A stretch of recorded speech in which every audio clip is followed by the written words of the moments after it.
Eh, bueno, los saludo a todos y a todas. Hay algunas caras conocidas por ahí que veo. Y otras que no conozco, así que no, mi nombre es Marcelo Espinosa y como dijo Jessica, eh, vengo de las artes visuales, entonces algunas de las cosas que voy a compartir acá tienen que ver con eso. Entonces,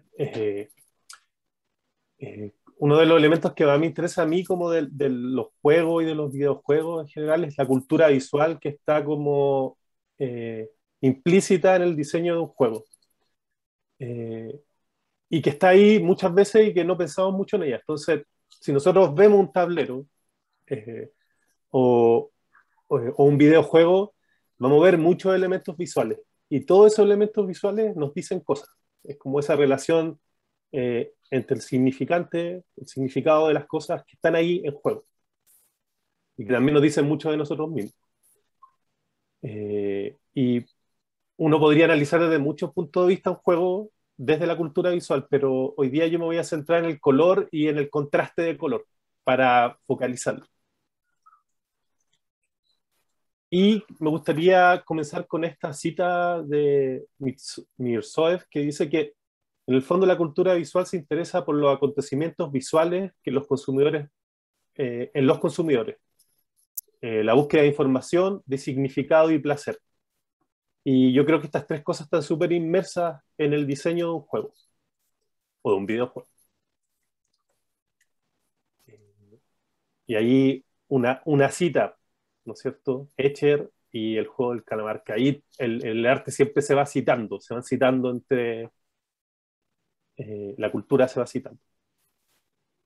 Entonces en un juego siempre vamos a tener elementos visuales. Vamos a tener elementos visuales básicos, ¿no es cierto? Una línea, una forma, otros más complejos. Pero siempre van a estar presentes, incluso cuando uno imagina ser otra persona. Pues. Cuando uno es niño imagina ser una planta, no sé, me imagino en un juego de error, o imagina ser un superhéroe. Uno tiene un imaginario, ¿cierto? Entonces los elementos visuales van a estar siempre. Y estos elementos visuales, ay, sorry, van a tener que ver con dos cosas, con la información que tiene el juego, la información que le da al jugador de cómo jugar el juego, y también como elementos más estéticos. Eh, Acá, por ejemplo, quizás podemos cambiar el color del tablero y vamos a poder seguir jugando, eh, pero sería mucho más difícil jugar el juego Rubik si fuesen solo negros. No se podría, o sea, no tendría sentido jugarlo. Entonces ahí el color es súper importante para la mecánica del juego. Si fuese gris, sería un grado de complejidad mucho más alto.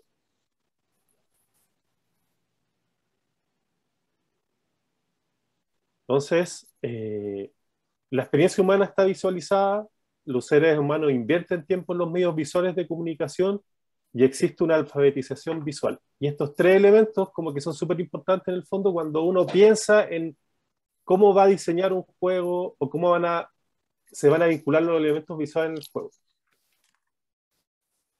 Ay, entonces yo les traje esto. Eh, no sé. ¿Qué les pasa con esta imagen? ¿Qué les transmite esta imagen?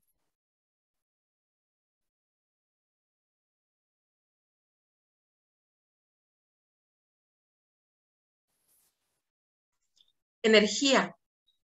Calor, energía, peligro, intensidad, ira, ¿ya? Entonces, hay algo que nos comunica, esto es solo color, y ya tenemos una comunicación, ¿no es cierto? Que tiene que ver con cosas que hemos aprendido, pero hay algo ahí.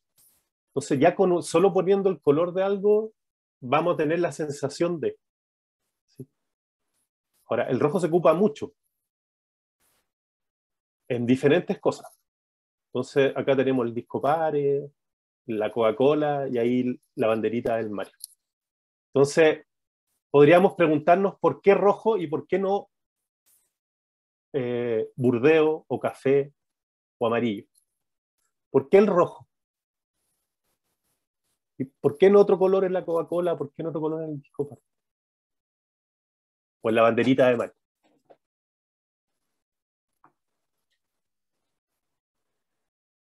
¿Sí? Entonces, vamos a tener dos elementos. Primero, ¿no es cierto? Bueno, acá está el rojo, ¿no es cierto? Está aquí. Colores primarios y secundarios. Eh, Nos va a indicar algo acá el rojo, ¿no es cierto? Bueno, actividad, dice Sandra, alegría, vivacidad, ¿ya? Indica, ¿no es cierto? Como simbología, eh, indica algo. Pero acá lo estamos usando solamente como parte del diseño del tablero, ¿no es cierto? Nos está indicando algo. Ese algo es que aquí hay un jugador, ¿sí? Hay como una zona territorial que se indica con el color. Y acá,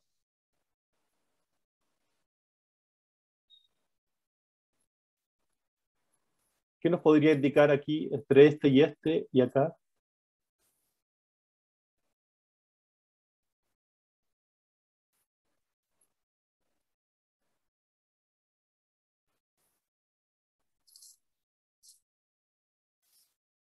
Acá hay un cierto peligro y alerta, puede ser aquí. Natalia dice que más atención en el rojo, ¿no es cierto? Hay un cambio de estado en el personaje. Y acá, obviamente, una alerta porque ¿no es cierto? Cuando nosotros jugamos videojuegos y nos estamos quedando sin vida, esto nos indica que hay vida. Entonces, el rojo lo vemos rápidamente. Por acá, de nuevo rojo, ¿no es cierto? Que tiene que ver con la temperatura del color. Eh, y porque tiene que ver con lava. Hay una referencia ahí entre lo real, ¿no es cierto? El calor, la lava, el color rojo. Bueno, y aparece el verde también acá, que es importante.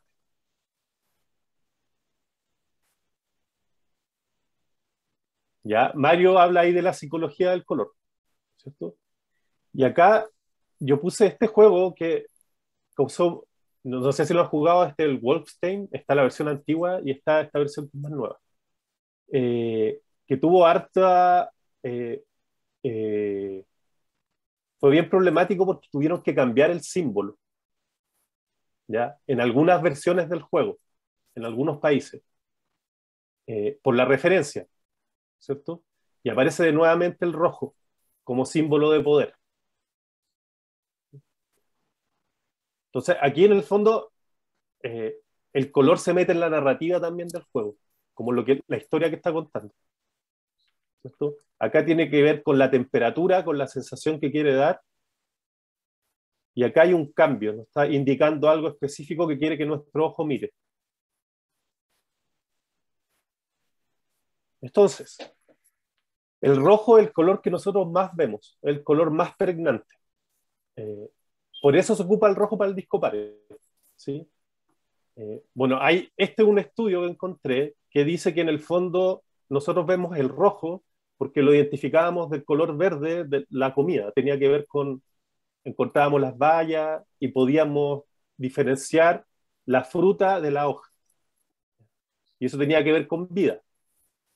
Entonces, de cierta manera, fuimos modificando nuestra visión, evolucionando para ver más el color rojo que otros colores. Y por otro lado, por una cuestión más cultural, el rojo también se asocia, bueno, tiene que ver con la energía, entonces se asocia al calor, pero también se asocia a la guerra y a la violencia, a la pasión y al amor, que esto más tiene que ver con cuestiones más culturales, ¿cierto? Entonces, cuando uno piensa en el color y cómo se usa el color en el videojuego, en el juego, bueno, en el arte, en el cine, si lo vemos como en todos los medios audiovisuales y visuales, siempre va a estar tener un elemento como funcional, como que nosotros miremos algo rápidamente, y por otro lado un elemento más simbólico y más psicológico. Entonces, eh, si nosotros vemos esta imagen, eh, ¿qué qué les comunica o qué les hace sentir?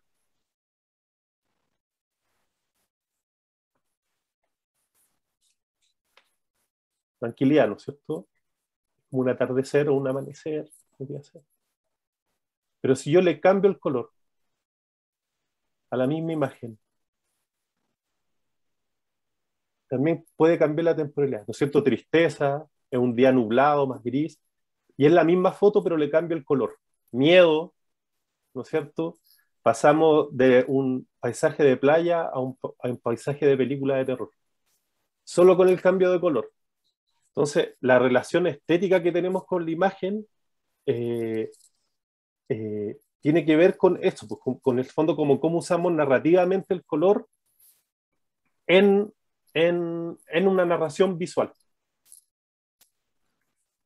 Entonces se ocupa harto, por ejemplo, en videojuegos. Acá tenemos Journey y Metro Exodus, que están hablando de dos lugares distintos, ¿no es cierto? Y también los juegos tienen tonos distintos. Este es un juego de guerra, es todo más frío, está en el invierno, etcétera. Y este es el desierto, pero un juego mucho más introspectivo.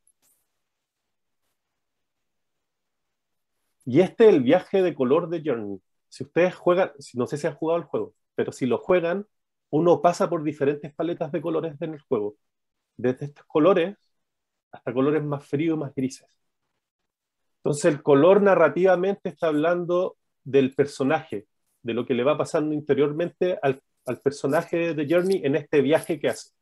Y es un viaje que hace de color también, cuando uno analiza el juego, en términos de la paleta. Y acá empieza como esto que, claro, tiene que ver como más como con teoría del color, pero que nos ayuda como un poco a entender cómo funciona la narrativa del color. Y acá tenemos dos elementos, ¿cierto? Tenemos por una parte a Amélie, que se destaca del fondo, el rojo destacado del fondo verde, por complementariedad de color, ¿no es cierto? El rojo está frente al verde. Entonces, la destaco. Bueno, el color en Amélie también es súper psicológico, pero acá lo puse como más para ver la idea de destacarla del fondo. Y por otro lado tenemos este personaje intensamente que tiene que ver con la pasión, o sea, con el enojo, ¿sí? Entonces, se caracteriza con el color rojo. Entonces, estos son elementos de la cultura visual que nosotros, con los que nosotros nos enfrentamos todos los días y que tienen que ver con parte de una narrativa visual, porque las imágenes nos dicen cosas. Y acá, por otro lado, lo mismo. Uno podría preguntarse por qué Goku es naranjo en relación al fondo, ¿sí? Y tiene que ver porque el naranjo es complementario del azul y Goku está casi todo el tiempo peleando en el cielo o en fondos medios verdes, pero se destaca del fondo. Y por acá tenemos diferencias de caracteres más, hablando desde la psicología del color. El rojo enfrentado al verde, ¿sí? Y Peter Pan, que tiene que ver con la naturaleza, con la niñez. En términos simbólicos podríamos decir, ¿qué simboliza Peter Pan en contraste a qué simboliza el Capitán Garfio?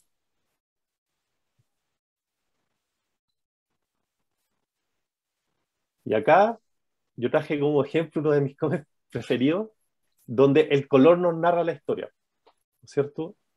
El violeta en contraste con el amarillo, que son colores por contraste, ¿no es cierto? Ahí son, violeta y amarillo.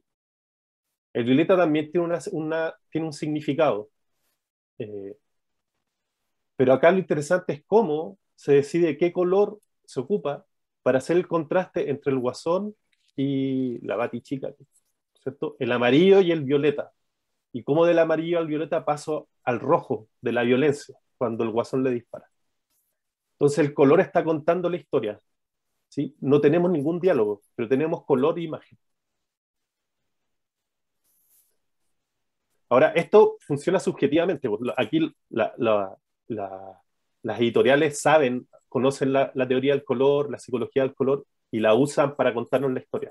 ¿Y para qué? Porque el color igual no, nos produce ahí como una cuestión como física. Y acá, si ustedes ven estas imágenes, tienen contraste de rojo y verde, ¿sí? Tenemos el verde, rojo, rojo, verde, rojo, verde, rojo.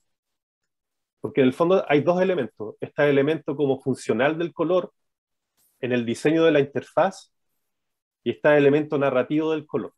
Están los dos elementos juntos.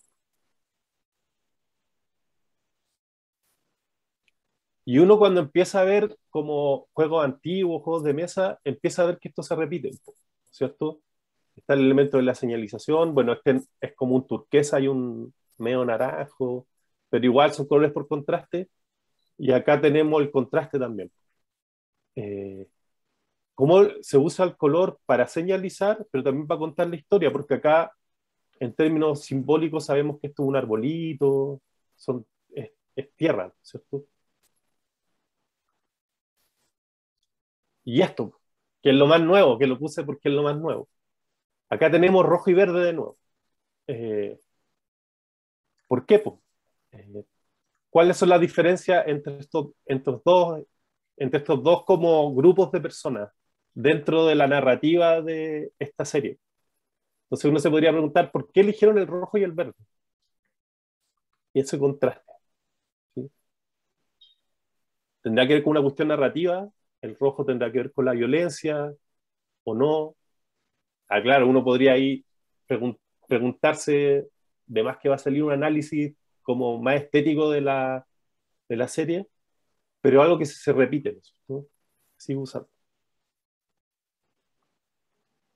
Entonces, cuando nosotros miramos un juego, claro, nosotros lo jugamos, pero hay varios elementos como en la interfaz que nos van contando la historia, en el sentido de que nos dan información necesaria para entender el juego, pero también para la narrativa. Entonces, eh, acá uno podría hablar mucho del personaje, la ropa del personaje, cómo se viste, qué colores tiene, qué momento del día es este, por qué está el rojo y el verde ahí está con un signo de peso, que en el fondo significa dinero, ¿sí? Entonces, si uno empieza a desmenuzar el juego como en sus partes visuales, empieza a ver la narrativa detrás, la narrativa visual en el juego.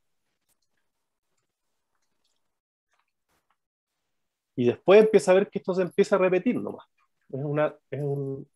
Es como aprender lenguaje, ¿no es cierto? Como lenguaje verbal, sujeto, predicado, pero acá con elementos visuales, ¿cierto? Rojo-verde. Acá, por ejemplo, en Mirror Edge, eh, por contraste de color, le van diciendo al personaje por dónde tiene que moverse, ¿cierto? Yo sé que voy a tener que saltar por aquí, por acá, etcétera. Visualmente me lo va diciendo, no tiene que decir, no tiene que haber un tutorial al lado que me diga muévete por este lado, sino que visualmente empiezo a intuir por dónde me muevo. Bueno, Candy Crush, que en el fondo es asociación por color, ¿no es cierto? Y por forma. Yo acá traje este juego y esta es la versión nueva, o sea, una versión parecida, pero lo interesante es que acá eh, pone el elemento del color, ¿no es cierto? Yo voy, que tiene que ver con la mecánica del juego. Acá el color es súper importante para jugar el juego nuevamente. Pero también destacar, ambientar, ¿no es cierto? Acá está BioShock, dar la sensación de, acá está el rojo de nuevo, este de You-Oni, que es un juego de terror, eh, donde está todo súper rojo, como una sensación de peligro inminente, y de repente se pone súper frío. Entonces, ¿qué pasa eh, cuando yo estoy viendo rojo todo el rato en la pantalla? Va a haber un momento en que me va a cansar, pues, me va a producir algo físicamente, y ahí hay una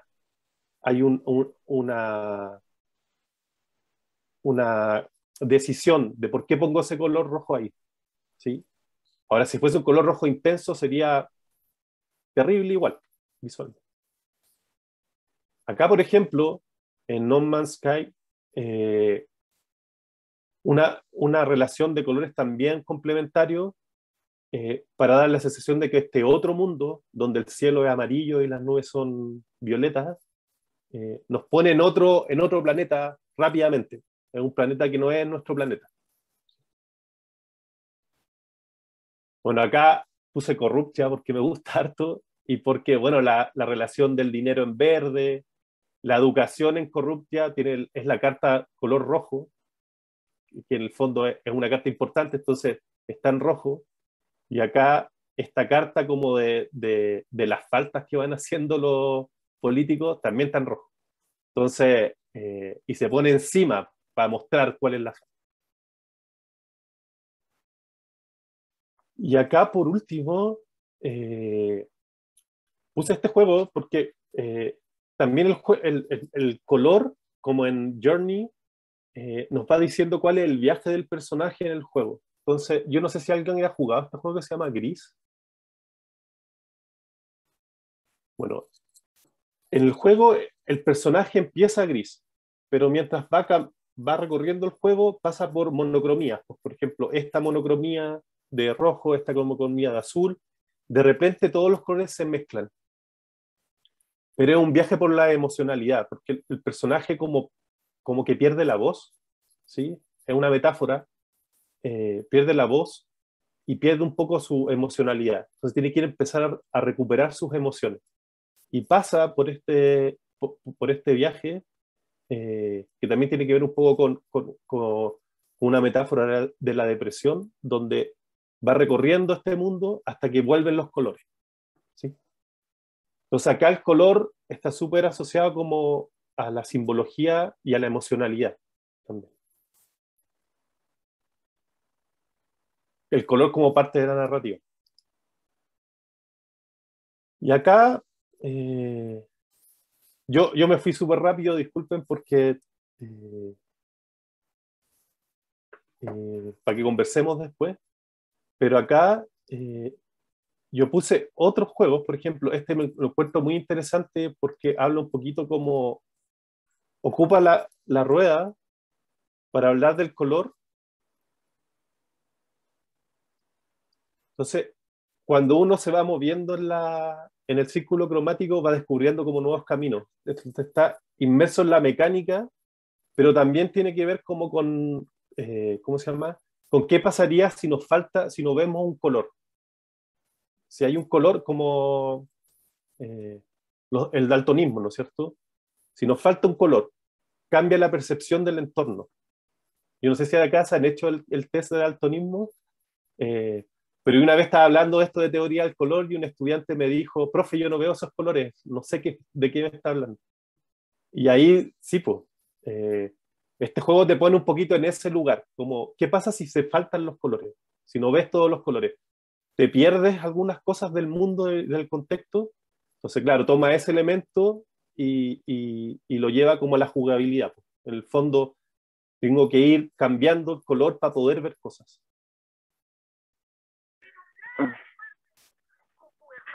Y Wow. otro, para finalizar, este es el último, que es un juego súper violento, pero la violencia es en el color. Entonces, bueno, en la música también, la música es súper. Eso es para otro.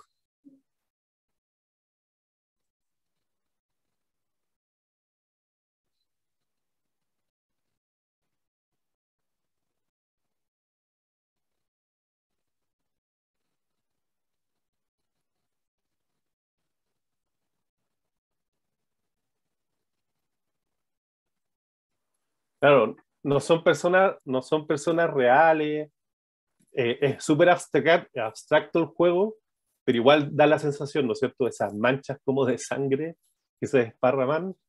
eh, ¿No es cierto? Entonces eso, yo como que en el fondo, es que a compartir esto, en el fondo, la importancia del color como en la narrativa, como que el color no es solamente un adorno en un juego, como el color tampoco es un adorno en el cine, ¿no es cierto? En el cine el color tiene mucho simbolismo, es muy importante como para entender como la psicología de los personajes, pero también las ambientaciones. Eh, el cambio de color produce algo en las personas, algo interno, ¿no es cierto? Entonces, ¿cómo nosotros usamos el color para narrar la historia de nuestro juego o para guiar la mirada de los jugadores o las jugadoras? Porque en el fondo todos esos elementos van a incidir en la experiencia de juego que tiene quien va a jugar. Podríamos hablar más, pues yo hablé de solo dos colores, pero podríamos seguir hablando de, no sé, de tríada armónica, muchos elementos del color. El color es para hablar harto, pero también forma, etcétera. Y eso era lo que quería compartir con ustedes hoy. Así como dejar un poco la pregunta para que ustedes sigan averiguando la importancia del color para nosotros como personas